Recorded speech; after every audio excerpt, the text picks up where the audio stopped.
Boa noite, igreja. Graça e a paz do nosso Senhor. Que alegria a gente estar junto para poder continuar, né, esse conteúdo bíblico tão bacana, né, que é sobre esse intermédio entre os testamentos. Muito bom, irmãos. Eu vou continuar aqui o material né, de acordo com o momento que nós paramos. A gente colocou, né, esse contraste aqui, né, entre o desejo de Israel e a promessa de Deus. O desejo de Israel, que muitas vezes estava lastreado numa interpretação bíblica baseada em conceitos e elementos humanos dessa interpretação. E aí eu coloquei aqui, né, a gente mencionou isso na aula passada, né, duas figuras, né, que representam esse contraste, o desejo de Israel, né, e aqui nessa figura a gente coloca um cavalo poderoso, né, com um guerreiro, e nós lemos na aula passada o Salmo 110, que fala sobre a vitória do Senhor sobre os seus inimigos.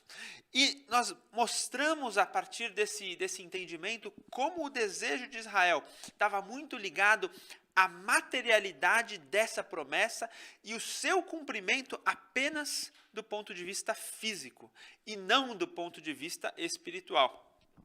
E isso é muito importante para nós, né, quando a gente vai fazer esse link entre os testamentos, quando a gente vai falar sobre as promessas do reino de Deus sobre o Messias, as promessas bíblicas sobre o Messias, porque a primeira coisa que a gente tem que deixar claro é que Jesus cumpriu integralmente todas as profecias. Não é que o desejo de Israel ele estava lastreado, né, numa interpretação específica apenas. Né? O desejo de Israel estava lastreado numa interpretação limitada sobre a amplitude das promessas de Deus. E isso é muito importante quando nós vamos também ler o Antigo Testamento. E por isso que alguns slides atrás, né, eu tinha feito um link, né, eu coloquei aqui, né, a dificuldade que muitos de nós temos ao interpretar as promessas de Deus para nós no Antigo Testamento. Não que elas não sejam válidas, muito pelo contrário. Acontece que a nossa capacidade de interpretar muitas vezes limita aquilo que Deus está querendo falar conosco. E muitas vezes nós temos esse, né, approach, nós temos essa forma de chegar até a palavra de Deus. Né, porque nós olhamos para a palavra de Deus e trazemos uma interpretação que ela é puramente material e física. Para um mundo que como a própria Bíblia nos ensina, né, que é consumido pela traça e pela ferrugem. Mas, né, nossos olhos têm que ficar colocados, né, para os alvos de Deus, que são eternos. E enquanto o povo de Israel focava, né, apenas nesses elementos materiais e físicos da promessa de Deus, eles deixavam de olhar para a amplitude de um reino que era muito superior àquilo que eles inicialmente, né, consideravam. E é por isso que, né, eu queria destacar essa passagem de Deuteronômio, no capítulo 18, no versículo 15, né, que diz exatamente, né, o seguinte, Deuteronômio 18:15, fala assim: o Senhor teu Deus suscitará um profeta no meio de ti e dos meus irmãos, semelhante a mim, né? É claro que aqui está no contexto da escritura da lei, né, por Moisés, e fala assim: a ele ouvirás. O Senhor teu Deus suscitará um profeta no meio do Senhor, no meio do povo de Israel, e a ele nós devemos ouvir. Então, o que a palavra de Deus falava? Né? A palavra de Deus mostrava que o Messias, que o Senhor, que o Salvador, ele seria rei. Ele é rei e ele sempre será rei. Mas o poder, né, o poder e o domínio do qual ele libertaria o povo num primeiro momento, né, dizia respeito ao poder espiritual da escravidão, né, do povo que se vinculava aos seus próprios pecados. E é por isso que a palavra falava que o Messias seria também um profeta.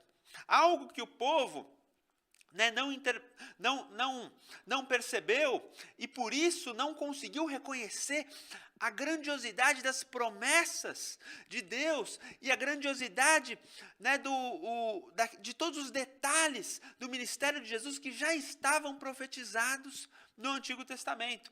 E a gente vai percorrer, né, aqui algumas delas, né, não querendo ser repetitivo, porque muito disso já foi discutido nas últimas aulas, mas eu queria destacar algumas coisas para nós entendermos qual que é o contexto da vinda de Jesus.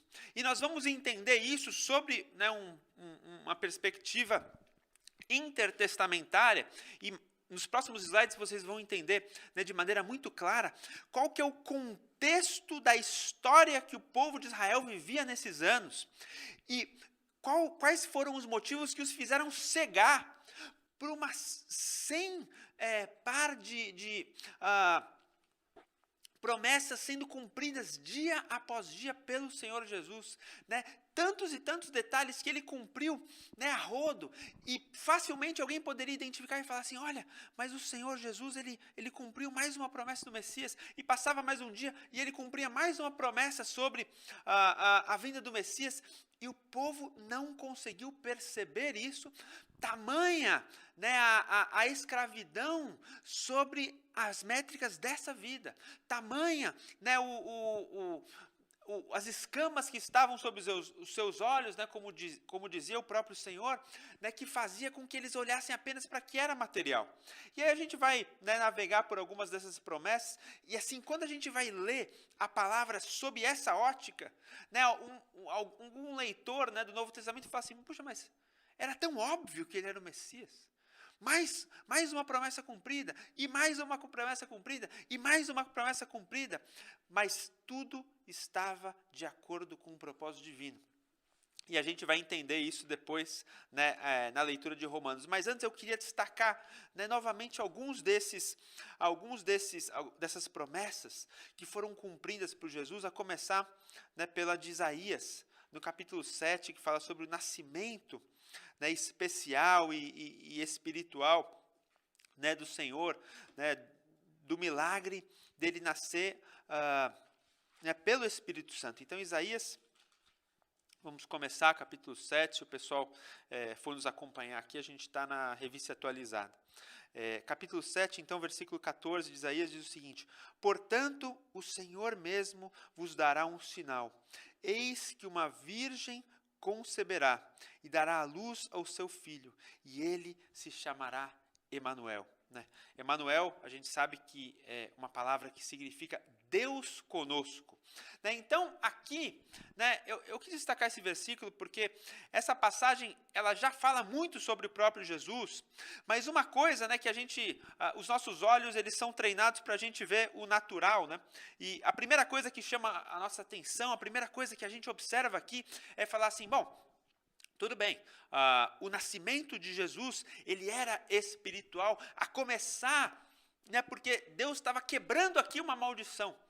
A maldição de que o homem em pecado, ele reproduzia descendentes semelhantes a si, pecadores. Então, se Jesus nascesse naturalmente, né, através da relação do homem e mulher, ele estaria sendo reproduzido com a cabeça do pecado. Só que Jesus ele nasce de maneira sobrenatural pelo Espírito Santo e isso, né, já o afasta dessa maldição.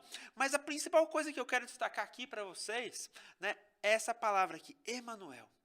Emanuel é Deus conosco. Né? Uma dificuldade de interpretação dos israelitas, e é algo que até hoje é amplamente debatido, né, pela interpretação da lei judaica, é se o Messias seria ou não Deus. E por que isso é muito importante? Né, porque muitos acreditavam que o Messias seria aquele que resgataria Israel, mas que não necessariamente, apesar de ser o escolhido do Senhor para ser, né, o Salvador do povo, não necessariamente ele seria Deus. Aqui, quando o Senhor fala que o Filho, o Messias, ele seria Emanuel, ele está deixando muito claro que é Deus conosco. Né? O nascimento do Senhor, ele não só se dá a partir de um milagre sobrenatural, né, pelo nascimento de uma virgem, mas ele seria o próprio Filho de Deus. Né, a palavra, o Antigo Testamento deixa isso muito claro, né, a partir dessas promessas. E aí, né, as promessas seguem. Né, vamos ler essa daqui, né, de Miqueias, do capítulo 5, no versículo 2, que diz o seguinte, né? E tu, Belém Efrata, pequena demais para figurar dentre o grupo de milhares de Judá, mas de ti sairá aquele que a reinar em Israel, e cujas origens são desde os tempos antigos, desde os dias da eternidade. Aqui, mais uma vez, não só a palavra de Deus aponta para o destino exato sobre o nascimento do Senhor Jesus, que é a cidade de Belém, e aqui eu gosto de brincar, Belém de Judá, não é Belém do Pará. Tem uma história muito boa, que, enfim, eu gosto de esporte, eu sempre uso umas analogias, mas tem um jogador de futebol conhecido que ele foi jogar, sabe, num clube lá do Pará, e aí ele chegou na cidade de Belém, ele tinha ido jogar no clube do Remo, e aí ele falou assim, na primeira entrevista dele, ele falou assim: eu estou muito feliz de poder jogar na cidade onde Jesus nasceu, mas esqueceram de avisar para ele que era Belém, ali era Belém do Pará, não era Belém de Judá, mas aqui o Senhor está falando de Belém de Judá, Mas brincadeiras à parte, que eu queria destacar aqui nesse versículo é que as origens do Messias, a história do Messias, ela não se dá no nascimento dele, mas aqui a palavra de Deus deixa mais uma vez clara, a divindade do Messias, dizendo assim, cujas origens são desde os tempos antigos, desde os dias da eternidade. É o nosso Deus eterno que decidiu se fazer carne e morar entre nós, como também fala o apóstolo João na sua carta. Então, isso fala muito claramente sobre a natureza do Messias. E aí, N profecias que Jesus vai cumprir. Por exemplo, em Zacarias 9:9, e o livro de Zacarias traz várias e várias promessas sobre o Messias. Uma delas que eu destaquei aqui é a entrada triunfal. Diz assim: alegra-te muito, ó filha de Sião, exulta, ó filha de Jerusalém. Eis que aí vem o teu rei, justo e salvador, humilde, montado num jumento, num jumentinho, cria de uma jumenta. Então, aquela passagem onde o Senhor de Deus, o Senhor Deus entra na cidade, rumo ao sacrifício pascual, e ele entra numa condição de humildade, mesmo sendo o rei do universo, ele escolheu agir assim, para mostrar o seu coração, e a sua natureza. O próprio livro de Zacarias destaca também a traição que leva à rejeição e morte pelos judeus. Isso é muito incrível, porque uma das coisas, quando o povo de Israel rejeita o Senhor, quando o povo de Israel leva o Senhor ao sacrifício, mostrando a sua rejeição, na verdade, ele está fazendo com que mais uma profecia se cumpra. Então, isso é muito incrível, quando o povo rejeita o Messias, ele, na verdade, o confirma como Messias. Então, a palavra de Deus deixa muito clara essa questão da traição e da rejeição. Vamos ler Zacarias no capítulo 11, nos versículos 12 e 13, que fala o seguinte, E eu lhes disse, se vos parece bem, dai-me o meu salário, e se não, deixai-o. Pesaram, pois, por meu salário 30 moedas de prata. Então o Senhor me disse, arroja esse valor ao oleiro, esse magnífico preço pelo qual fui avaliado por eles. Tomei as 30 moedas de prata e os arrolei ao oleiro na casa do Senhor. Então, essa aqui é uma profecia que fala sobre o preço pelo qual Jesus haveria de ser traído por Judas. Nós conhecemos essa passagem no Novo Testamento, quando Judas ele é convencido pelas autoridades judaicas a trair o Senhor Jesus, as autoridades dão como pagamento para ele 30 moedas de prata.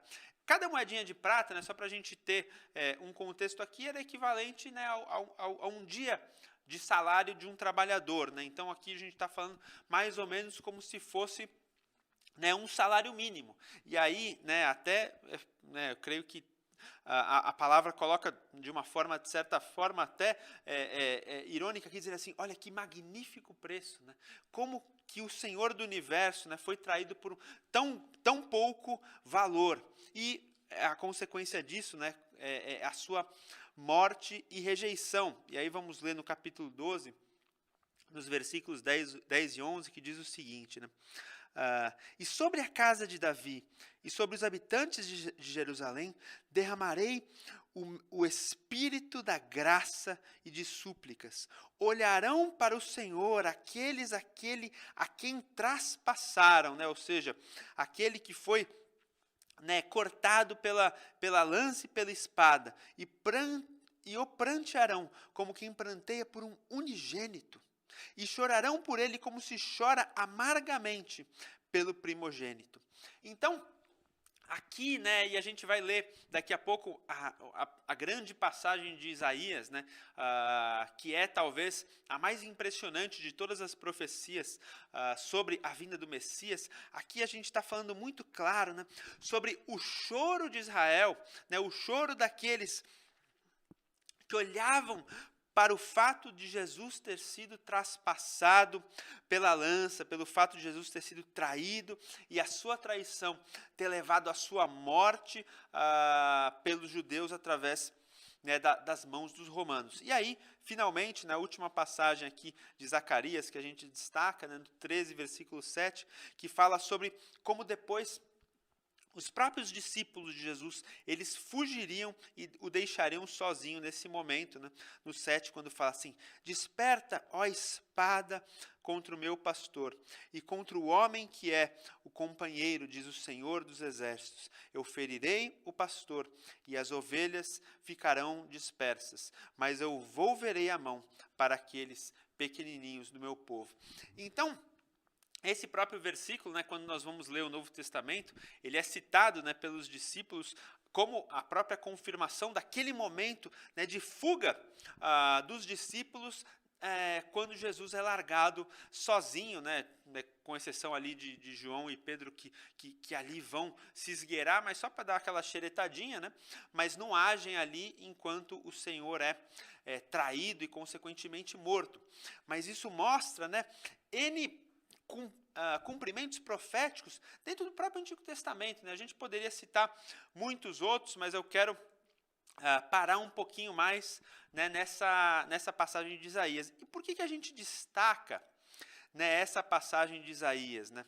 Acho que essa passagem aqui, né, eu coloquei aqui várias referências, obviamente a gente não vai ler todas elas, nós vamos ler só o 52 e o 53, mas eu quero destacar essa passagem, porque não só, né, o Senhor, quando a gente lê no Novo Testamento, né, o próprio Jesus Cristo, lendo as profecias, né, sobre o livro de Isaías, e as profecias que falavam sobre, né, a vinda do Messias, ele mesmo declara, né, na leitura do Evangelho, quando nós vemos, ele diz o seguinte, neste dia se cumpre essa palavra. Ele mesmo reconheceu, né, a autenticidade da sua vida como sendo o cumprimento dessa passagem, mas a gente hoje tem, né, como nós já destacamos aqui, né, o maior dos testemunhos, né, com relação a autenticidade das Escrituras, ele é o rolo de Isaías. Então, quando nós vemos aqui, né, os manuscritos do Mar Morto, tendo como o ponto, né, mais preservado, o ponto, né, o auge das confirmações de arqueologia e científicas, da autenticidade da palavra de Deus, elas se dão exatamente nestas passagens das profecias de Isaías. Então, isso é um testemunho para toda a humanidade, de como o Senhor cumpriu essa palavra e de como, né, essa passagem ela é autêntica e real para que nós entendamos, né, todas as promessas cumpridas pelo Senhor Jesus, né, que confirmam a sua divindade e confirmam o seu cumprimento dessas promessas messiânicas do Antigo Testamento, que hoje estão como testemunhas, né, mesmo para aqueles que não creem, né, no Senhor Jesus. Então vamos ler a partir do capítulo 52 de Isaías, nos versículos, a partir do versículo 13. E aí a gente começa dizendo o seguinte, né? Eis que o meu servo, né, o Messias, o Senhor, ele procederá com prudência. Ele será exaltado e elevado, né, e será muito sublime. Eu creio que aqui, né, a palavra de Deus, quando fala sobre a elevação, né, do Senhor, a gente vai ver esse contexto aqui, né, ele traz uma profecia não só, né, a respeito da sua exaltação, né, por Deus, diante das pessoas, mas fala até sobre a forma como Jesus depois iria morrer. Né? O termo aqui usado, né, como elevação, ele muitas vezes é também uma tradução para a própria morte de cruz, que a gente vai ver, né, a confirmação disso daqui a pouco nessa própria passagem. Mas vamos continuar aqui, né? Como se espantaram muito, no versículo 14, como se espantaram muitos à vista deles, pois o seu aspecto estava desfigurado mais do que outro qualquer. E a sua aparência, ela estava, né, desfigurada mais do que qualquer a de outros filhos do homem. E assim causaria admiração às nações, e os reis fecharão a sua boca por causa dele, porque aquilo que não lhes foi anunciado, eles veriam, e aquilo que eles não ouviram, eles entenderiam. Essa passagem ela é muito importante para a gente entender a contradição que o povo estava vivendo. Olha como o próprio Antigo Testamento confirma de uma maneira muito clara aquilo que aconteceria, né? O fato do Senhor Jesus, o Messias, ele ser desfigurado, ele ser, né, humilhado, espancado e ter como a sua aparência aqui, né, um motivo de espanto para as pessoas. E por que esse espanto aconteceria? Porque justamente aquilo que eles não esperavam aconteceria. O que eles esperavam? Eles esperavam isso aqui, ó. O povo de Israel esperava, né, essa grande conquista. O povo de Israel esperava, né, um domínio natural do Messias sobre os seus inimigos. Mas o que na realidade aconteceria naquele momento? Aconteceria a morte. Aconteceria, né, o cumprimento dessa palavra, onde o Messias sofreria, não, né, como um objetivo simplesmente de nos libertar, né, vamos dizer, de um contexto de vida, mas nos libertar do contexto espiritual dos nossos pecados, levando sobre si, né, as nossas dores como o sacrifício do Cordeiro de Deus ali no tabernáculo. Então, aquilo que não lhes era anunciado, o que não era anunciado? Não era anunciado para o povo de Israel, pelas suas próprias autoridades, esse papel do Messias. Não era esperado isso, e por isso que eles não ouviam.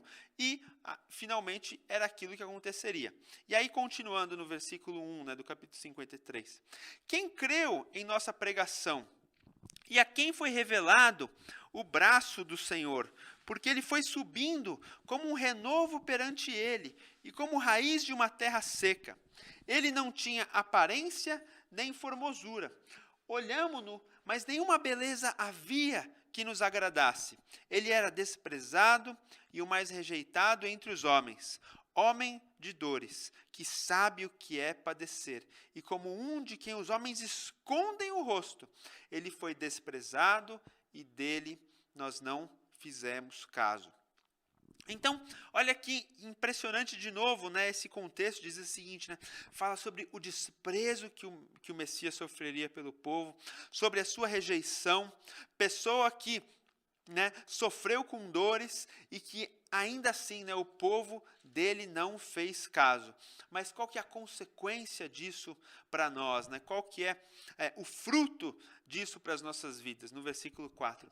Certamente, ele tomou sobre si as nossas enfermidades, e as nossas dores ele levou sobre si. Nós o considerávamos por aflito, ferido de Deus e oprimido, mas ele de novo foi traspassado pelas nossas transgressões e moído pelas nossas iniquidades. O castigo que nos traz a paz estava sobre ele, e pelas suas pisaduras nós fomos sarados. Todos nós andávamos desgarrados como ovelhas, cada um se desviava pelo nosso caminho, mas o Senhor fez cair sobre ele, sobre o Messias, a iniquidade de todos nós. Amém? Que impressionante, né? esse relato dizendo o seguinte, né? Esse desprezo, né, esse sofrimento, ele teria como fruto que cairia sobre o Senhor, né, a condenação do nosso pecado. Então, essa passagem deixa muito clara, né, que o sacrifício do Senhor ele não foi em vão, mas ele foi, né, uma redenção para nós, né, como a gente aprende ali, né, no tabernáculo, e a gente acabou de passar pela festa que mostrou o sacrifício do cordeiro, né, que era necessário um sangue sendo derramado para a expiação do pecado do povo, e todo ano isso se repetia, se repetia, se repetia, mas a palavra fala que de uma vez por todas, né, o Senhor Jesus, ele tomaria sobre si o nosso pecado, ele tomaria sobre si as nossas dores, e ele morreria pelas nossas transgressões, não pelo seu pecado, né, porque afinal de contas ele era o Senhor, ele passou pela vida sem pecado, mas o castigo que caiu sobre ele nos traz a paz, porque afinal de contas, né, era a nossa condenação que ele estava sofrendo em nosso lugar. E aí, né, no versículo 7 diz o seguinte, né, ele foi oprimido e humilhado, mas não abriu a boca.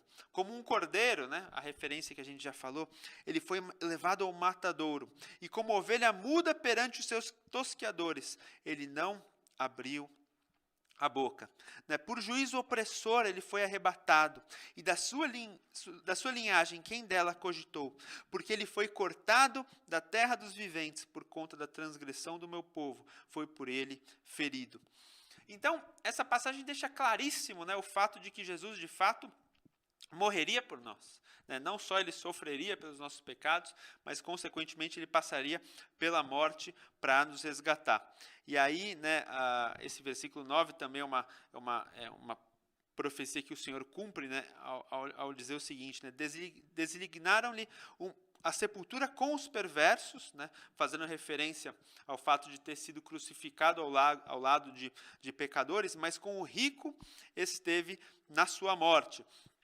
E a palavra deixa isso claro, né, quando ele é colocado numa sepultura, né, nobre ali, que nunca havia sido usada, posto que ele nunca fez injustiça, e nem dolo nenhum achou em sua boca. Todavia, ao Senhor agradou moê-lo, fazendo enfermar. E quando ele der a sua alma como oferta pelo pecado, ele verá a sua posteridade e prolongará os seus dias. E a vontade do Senhor prosperará nas suas mãos. E aí o versículo 11 é talvez uma das passagens mais maravilhosas, né, de toda a Bíblia, né? Não que a Bíblia toda não seja maravilhosa em si, mas eu acho particularmente muito bonito esse versículo, que diz o seguinte, né? E o Senhor, né, depois de passar por tudo isso, né, no meio da dor, no meio do sofrimento, que não era, né, pelo seu próprio pecado, mas era, né, em razão da nossa salvação, né, a palavra de Deus diz o seguinte, que ele, o Senhor, veria o fruto do penoso trabalho da sua alma e ficaria satisfeito. O meu servo justo, com o seu conhecimento, justificará a muitos, porque as suas iniquidades deles levará sobre si. Né?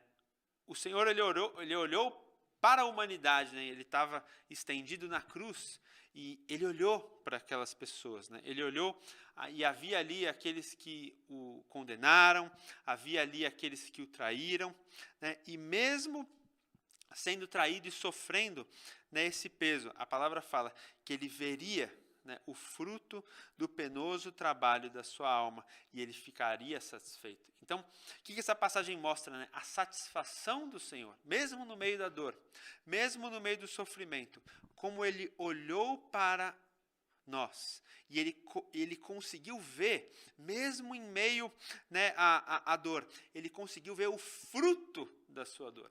Ele conseguiu ver o fruto do penoso trabalho da sua alma, que era a minha salvação, que era a sua salvação. Afinal de contas, né, ele sofreu em nosso lugar, afinal de contas, ele levou os nossos pecados, né, por isso que conclui aqui no versículo 12, né, por isso eu lhe darei muitos como a sua parte, e com os poderosos repartirá ele o despojo, porque derramou a sua alma na morte, e foi contado entre os transgressores, mas ele levou sobre si o pecado de muitos, e pelos transgressores ele intercedeu. Então, Né, que palavra maravilhosa, que profecia, né, mais impossível de qualquer um, né, negar, né, o cumprimento daquilo que o Senhor Jesus fez por nós. Né? Por isso que eu acho que esse contexto ele é muito incrível, né?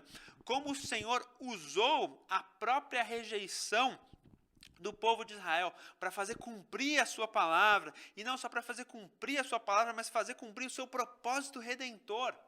Porque, afinal de contas, né, isso abriu o caminho para que nós tivéssemos livre acesso ao Pai, algo que estava, né, bloqueado para nós. E aí eu destaco também, né, no Isaías, na passagem de Isaías 49, no versículo 6, né, sobre a luz para os gentios, dizendo o seguinte, né, sim, diz ele, pouco é seres o meu servo para restaurares as tribos de Jacó e tornares a trazer os remanescentes de Israel. Ou seja, só isso é pouco. Né? O propósito de você salvar o povo de Jacó, restaurares as tribos de Israel, é pouco. Mas também, né, o Messias seria a luz para os gentios, para até as extremidades da terra serem alcançados com a minha salvação.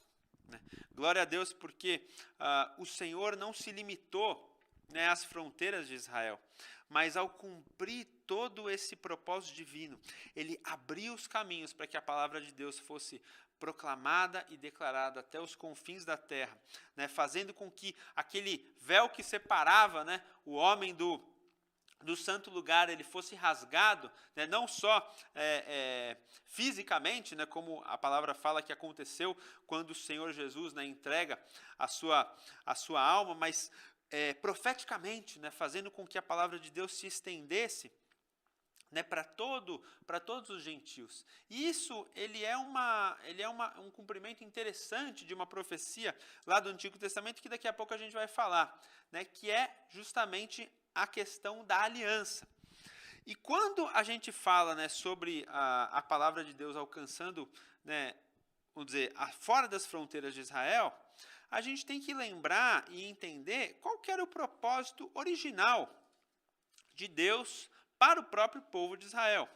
E por isso que a gente vai ler uma passagem do Gênesis, né? Engraçado a gente estar falando do Gênesis aqui, mas olha, né, como é impressionante esse link entre, né, os testamentos e aquilo que Jesus vai cumprir, porque desde o princípio, né, o povo de Israel se afastou dessa palavra profética que o Senhor trouxe para Abraão, que é o pai, né, de Israel. Então, vamos ler Gênesis capítulo 12, nos versículos 1 a 3, que diz o seguinte: Ora, o Senhor Deus disse a Abraão, sai da tua terra, sai da tua parentela e da casa de teu pai, e vai para a terra que eu te mostrarei.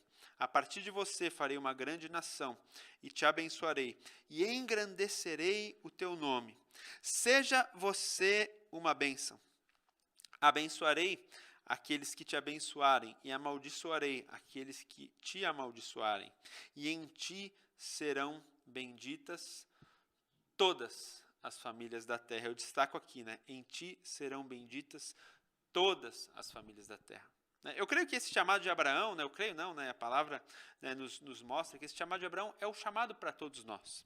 Né? O Senhor, ele nos chama, né, e ele marca, né, as nossas vidas com uma aliança, dizendo o seguinte, né, que nós temos um mandamento aqui. E o mandamento aqui é que nós possamos ser uma bênção. Né? O Senhor nos chamou para que nós venhamos a abençoar o nosso redor, né? Abençoar as nossas casas, abençoar os lugares onde estivermos, né? Abençoar os nossos ambientes de trabalho, de estudo, abençoar, né, as nossas vizinhanças, né, a nossa igreja, onde quer que nós andemos, que nós sejamos uma bênção. E se nós andarmos nesse caminho, ele traz uma promessa para nós, que ele abençoaria aqueles que nos abençoassem. E a partir dali, ele nos faria ser uma bênção para todas as famílias da terra. O propósito do povo de Israel, né, e essa mensagem primordialmente, né, foi endereçada ao povo de Israel. O propósito do povo de Israel era ser uma bênção para todas as famílias da terra. E eu creio, né, que o Senhor, e a palavra de Deus nos confirma isso, né, que a própria geografia de Israel ela confirma esse propósito. Quando Deus chama o povo para a terra prometida e coloca Israel no centro do mundo conhecido, ele estava colocando ali um marco. Né? Não é à toa, né? As coisas, né? No seminário a gente teve aula de geografia bíblica e a gente vê isso muito bem. Né? Os detalhes da palavra de Deus, eles não são à toa. O Senhor colocou, né, Israel no centro do universo conhecido. E quando eu digo, né, universo conhecido, era primordialmente as regiões habitadas da terra da época da constituição e do chamado de Abraão. Se nós formos olhar na história, né, naquele momento, grandes caravanas elas percorriam o mundo, né, para o comércio de bens, especiarias e tudo mais. Israel estava num lugar absolutamente estratégico da terra. E até hoje, do ponto de vista, né, militar, esses lugares estratégicos eles são muito importantes. Mas naquela época isso era muito mais impressionante, porque afinal de contas, né, os meios de transporte eles tinham que passar onde quer que você fosse, né, de um lugar a outro do mundo. Você tinha que passar por Israel. Israel estava, né, e ainda está hoje, né, no centro do Oriente Médio.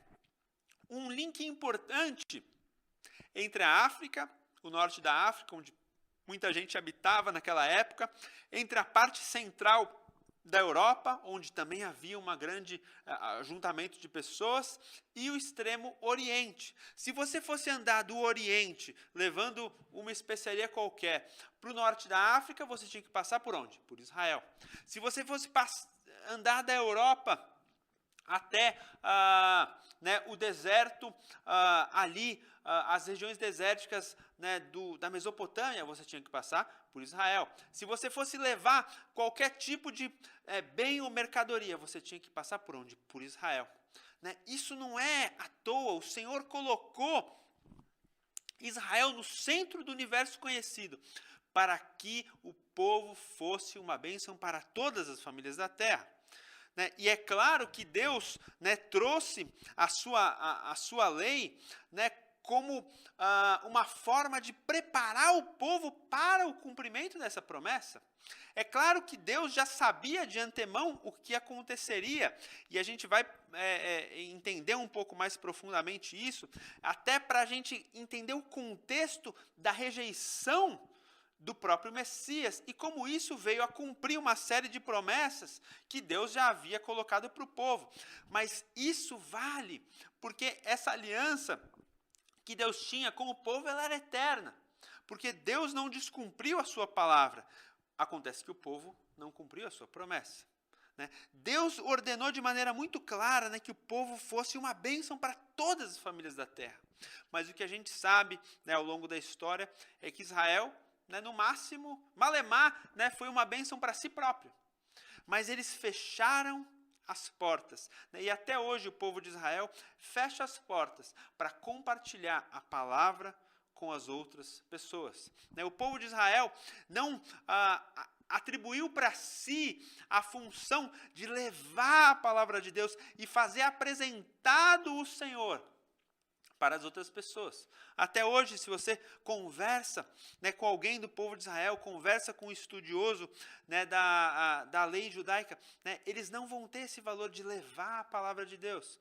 Muito pelo contrário, né, eles se consideram como um povo, né, e não dão valor para a importância de se levar a palavra de Deus. Só que essa questão de influenciar a humanidade, de ser uma bênção para todas as famílias da terra, estava no chamado original de Abraão. Né? E como a palavra de Deus nos mostra muito claramente, né, ainda que o povo, né, de Israel tenha rejeitado essas promessas, a nós cabe, né, como um ramo, né, estranho ali enxertado na videira, né, nos cabe andar fielmente sobre todas essas promessas para cumpri-las, porque, né, o Senhor foi misericordioso conosco e nos permitiu viver, né, essas promessas. E aí nós chegamos, né, nessa passagem de Jeremias, né, que fala sobre a questão da aliança. A aliança que Deus havia estabelecido com o povo e que foi descumprida pelo povo fazendo com que essa velha aliança fosse substituída por uma nova e superior aliança. Vamos ler Jeremias, no capítulo 31, no versículo 31, né, que diz o seguinte: Eis que aí vem dias, diz o Senhor, em que firmarei uma nova aliança com a casa de Israel e com a casa de Judá. Não conforme a aliança que eu fiz com seus pais, no dia que os tomei pela mão para os tirar da terra do Egito, porque eles anularam a minha aliança, não obstante eu os haver desposado, diz o Senhor. Porque esta é a aliança que firmarei com a casa de Israel depois daqueles dias, diz o Senhor. Na mente eu lhes imprimirei as minhas leis, e também no coração eu lhes inscreverei. Eu serei o seu Deus, e eles serão o meu povo. E não ensinará cada um ao seu próximo, nem cada um ao seu irmão, dizendo: Conhece o Senhor, porque todos me conhecerão, desde o menor até o maior, diz o Senhor, pois perdoarei as suas iniquidades e dos seus pecados jamais me lembrarei. Olha que impressionante aquilo que a palavra diz, né? No Antigo Testamento, isso é como um testemunho muito claro, né, de que a aliança que Deus havia estabelecido com o povo de Israel já havia sido quebrada pelo fato da infidelidade do povo. Né? Para todo mundo que é casado, né, todo mundo está aqui, né, acostumado a ver uma aliança. E eu coloquei aqui até, né, uma figura nesse slide que ele mostra o entrelaçar das alianças, né, feita, né, entre o homem e Deus, né? E aí eu coloquei aqui, né, a coroa de espinhos, né, do Senhor e a aliança que os casados como eu usam, né, indicando o seu compromisso com aquela pessoa com quem você se aliançou, né, seja o seu marido ou a sua esposa. E esse compromisso, né, que nós fazemos, ele tem um elemento, né, que nos simboliza, né, que é essa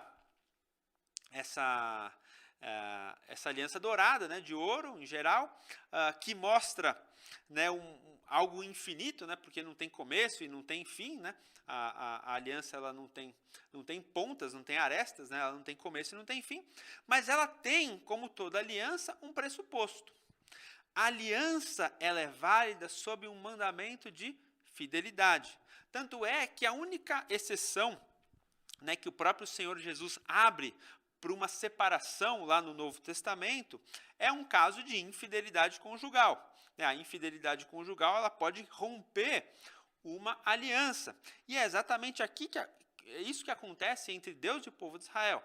O Senhor cumpriu a sua parte, mas o povo de Israel, né, traiu o Senhor, né, ele foi infiel, né, ao Senhor, e por isso essa aliança foi anulada. Mas é tão muito impressionante porque, né, na sua imensa graça e na sua imensa misericórdia, o que a palavra, né, declara? Que a infidelidade do povo, ao invés de fazer, né, com que as pessoas fossem excluídas, né, dessas preciosas promessas, ela fez com que mais pessoas ainda fossem incluídas. Né? O fato do povo de Israel ter rejeitado essa velha aliança fez o Senhor fazer uma nova aliança, ainda mais cheia, né, da graça e do amor do Senhor. E por isso que, né, em 1 Coríntios, a gente lê no capítulo 11, no versículo 25, né, o seguinte: Por semelhante modo, depois de haver ceado, ele tomou o seu cálice, dizendo, né, o Senhor, né, aqui no contexto da celebração da última ceia, dizendo assim, ó, esse é o cálice da nova aliança, uma aliança firmada no meu sangue, e vocês farão isso todas as vezes que vocês o beberem em memória de mim. Então, o Senhor, ele prenunciou, né, de novo, a sua morte sacrificial, né, colocando o seu sangue derramado na cruz como elemento da celebração, né, de uma nova e preciosa aliança. Né? Romanos capítulo 11, a gente vai ver, né, todo esse contexto que mostra, né, como Deus usou a rejeição do povo para que Deus cumprisse a sua promessa. Então, a gente vê, né, como Deus ele veio no momento perfeito. Por quê? Porque sabendo do contexto histórico que faria o povo rejeitar o próprio Messias, mesmo diante de elementos, né, enormes em que ele cumpria cada uma das promessas do Antigo Testamento, o povo o rejeitou. Mas isso fez com que, né, a palavra de Deus não só fosse cumprida, mas com que essa nova e preciosa aliança ela fosse firmada. Né? Então, a palavra de Deus fala muito, né, sobre isso lá no livro de Romanos. E aí eu queria destacar aqui, né, os versículos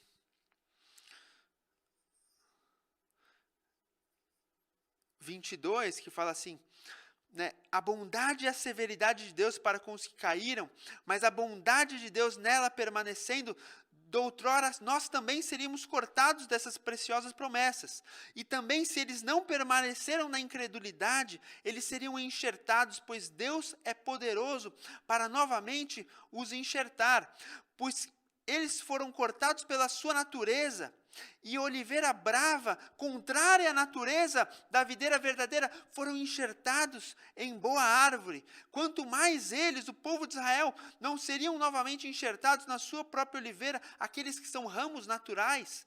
E aí, olha só no versículo 12, dizendo o seguinte, né? O 11, perdão. Pergunto, pois, porventura, tropeçaram os judeus para que caíssem? De modo nenhum, mas pela sua transgressão, ou seja, a rejeição do Messias, veio a salvação para os gentios, para colocá-los em ciúmes.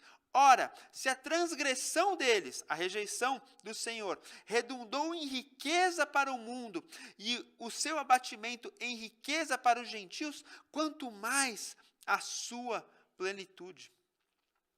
Então, né, olha como Deus é misericordioso para com o povo de Israel. Né? Mesmo sabendo, né, do contexto histórico que faria com que, né, o povo de Israel rejeitasse ao Messias, Deus usou todos esses elementos da história para fazer com que a sua palavra fosse cumprida. Né, muitas vezes a gente se assusta, né, e eu trago isso, né, para todos, que muitas vezes nós nos assustamos, né, com os momentos históricos que nós estamos vivendo. Né, a gente olha para as circunstâncias e fala assim, meu Deus do céu, né, que é isso? Que mundo é esse? Né, que nós estamos vivendo.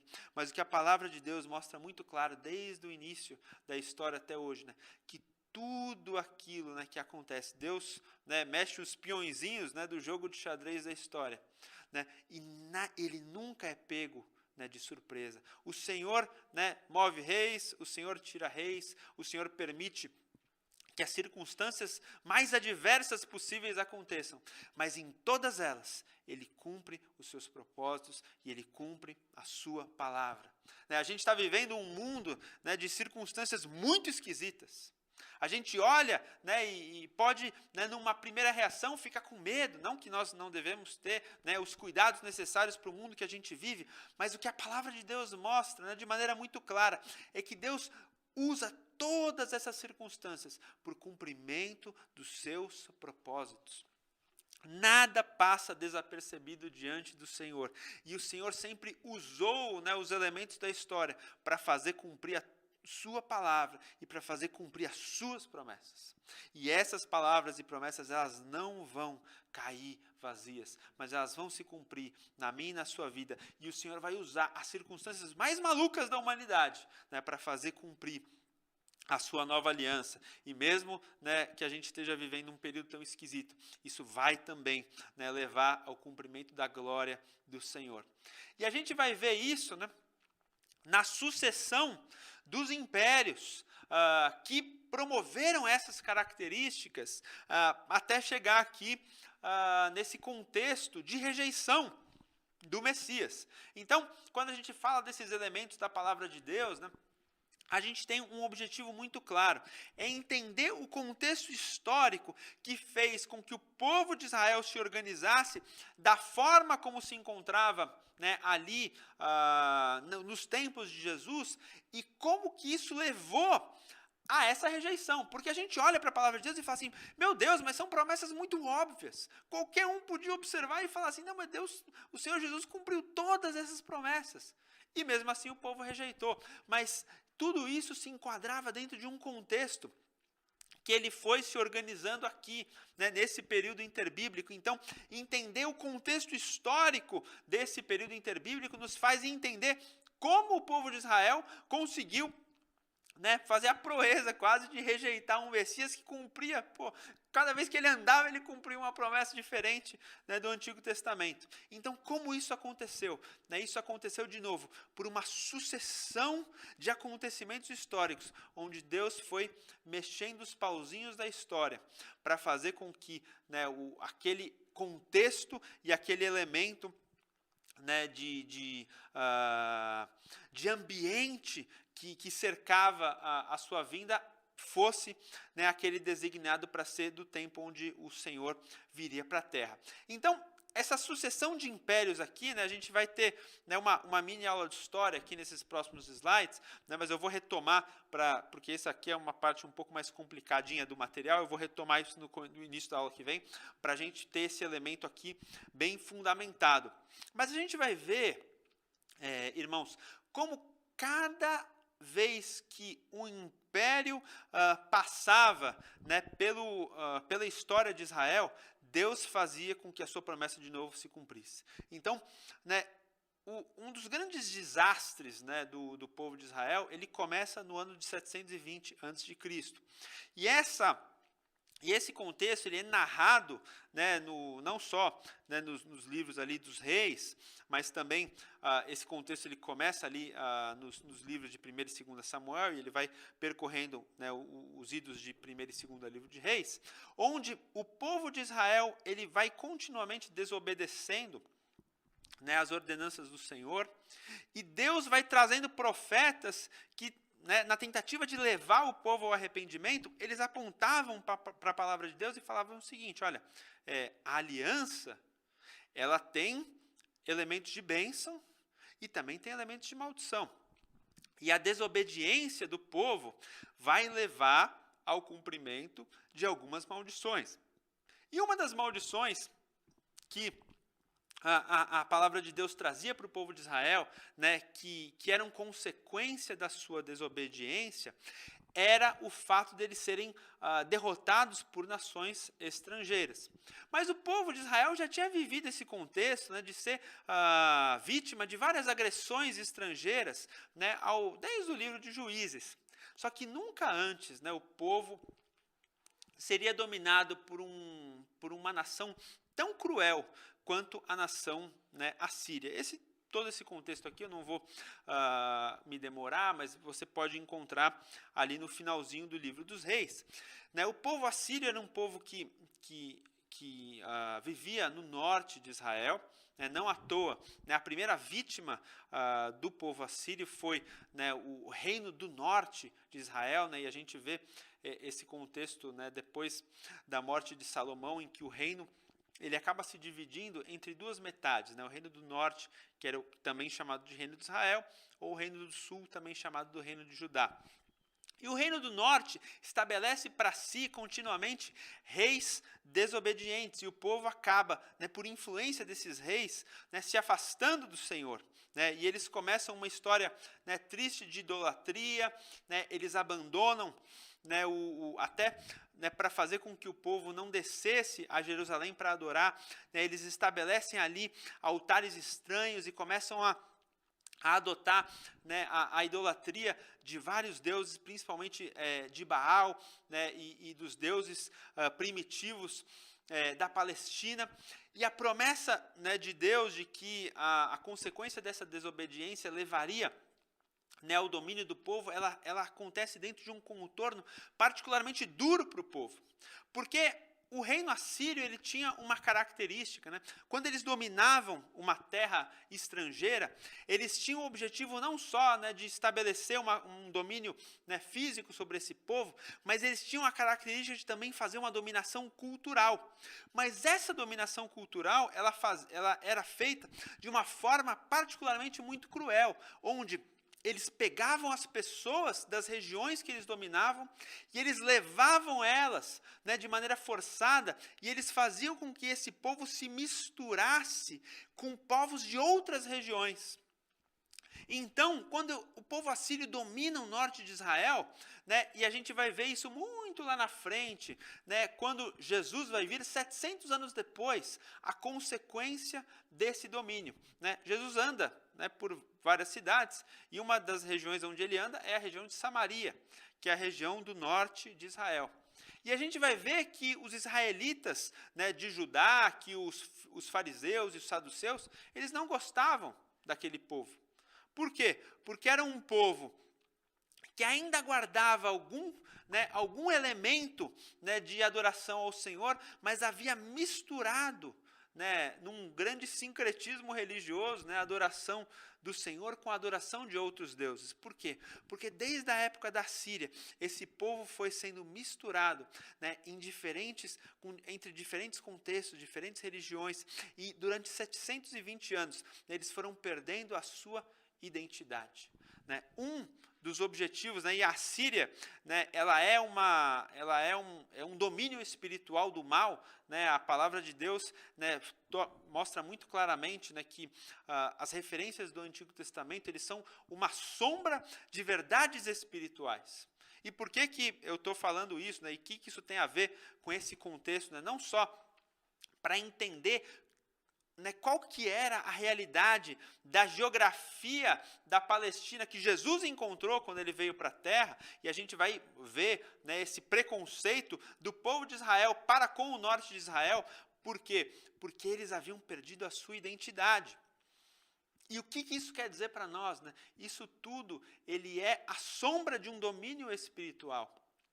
E a palavra de Deus mostra isso para nós muito claramente, que o objetivo do maligno é destruir a nossa identidade como filhos de Deus.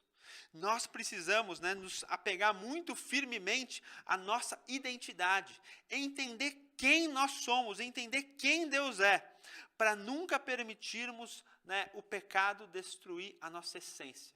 Né? O objetivo de Satanás é destruir a nossa identidade como filhos, é destruir, né, a nossa confiança plena na palavra do Senhor.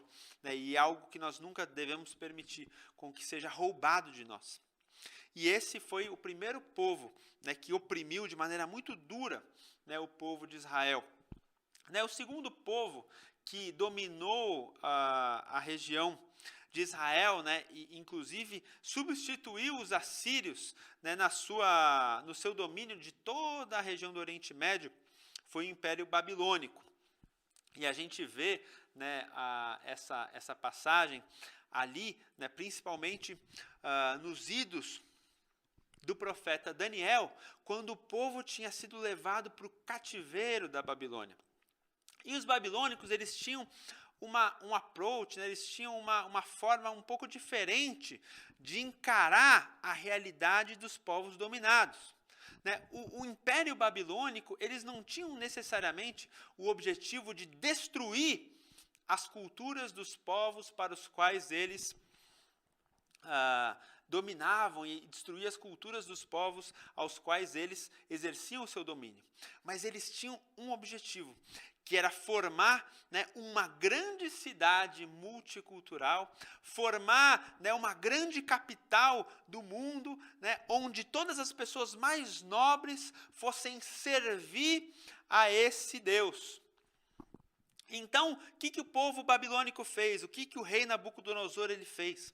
Quando ele dominou o povo de Israel, ao invés de destruir a identidade de Israel, e aqui a gente está falando, né, finalmente havia caído já, né, o reino do norte, que a gente chama de Israel, e agora também cai, né, em 600 a.C., né, o reino do sul, mas aqui, né, a gente muitas vezes acaba usando a palavra Israel para o povo como um todo, mas cai o reino de Judá, cai a parte sul, né, do grande Israel, e ao invés de destruir essa identidade, eles fazem o quê? Eles levam, né, os nobres de Israel e levam o povo cativo para a grande Babilônia, e fazem ali, né, uma grande cidade onde os nobres do povo acabam servindo, né, a esses deuses. E aí a gente vai ver nas profecias de Daniel, né, como o posicionamento de certos jovens faz toda a diferença, né, para servir de testemunho para nós, como andar nesse mundo, né? A palavra de Deus deixa muito claro que nós vivemos na grande Babilônia. Né? A Babilônia, ele é o domínio desse mundo, onde convive, né, o povo de Deus de um lado, junto com as pessoas do mundo do outro, né? E ele é uma referência espiritual para os dias de hoje. Né? Nós vivemos hoje nos dias da grande Babilônia. E a palavra de Deus deixa muito claro que nós devemos andar no mundo, mas não permitir com que o mundo ande no nosso coração. Né? Então, o sentido espiritual da grande Babilônia, e aqui com isso também a gente vai terminar, né, a nossa aula, né, é o entendimento da preciosa oração de Jesus, né, antes dele ser sacrificado, quando ele fala assim: eu não quero que você, né, seja retirado do mundo, mas eu quero que o mundo seja retirado de dentro de você. Porque nós temos um chamado para fazer a diferença neste mundo. Nós temos um chamado, né, não para nos isolarmos dentro de uma bolha, mas para nós conseguirmos manter o nosso coração fiel, mesmo andando no meio de um mundo tão complexo. Né? E ele fala o seguinte: eu quero que você seja preservado desse mal.